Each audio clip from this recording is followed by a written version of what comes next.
มื่อเช้าฝันว่าฉันใส่เสื้อตัวที่พี่เมย์ใส่อยู่ อันนี้เพื่อทำเลยคะ yes โอ้โหคุณป้านะ ทันทีเลย ไม่เราทันทีเพราะแชมป์บอกว่าซักแล้วเพราะแชมป์บอกยังไม่ซักเลยไม่ได้ใส่แน่ บ้านภาคก็เป็นมีอะไรชักสัก ไม่เป็นไรถ้าดม ใช่เป็นเด็กหัวร้าน มีคนเคยสั่ง อันนี้ไหมคะ มีค่ะ กะเพรา เออก ะเพรา กระจาย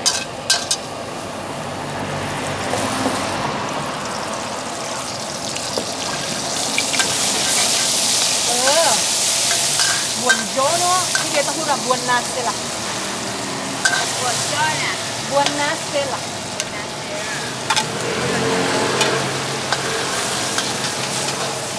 จำที่หลังชอบพูดเลยนะมันเป็นภาษาจำจากอะไร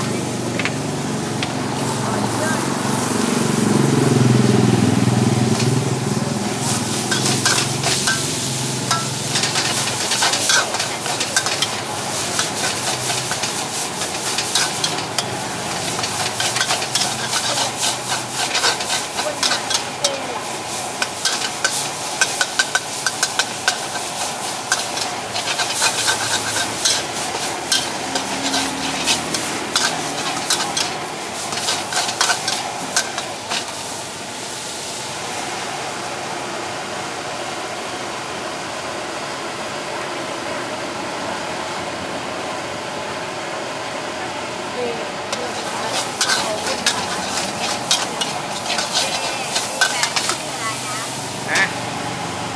ชอบใครเราเรียนรู้จังชอบเต้ดีเป็นชื่ออะไรทุกคนเต้ชอบเบอร์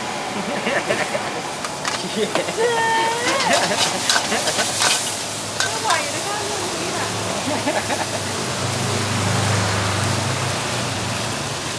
ชอบเบอร์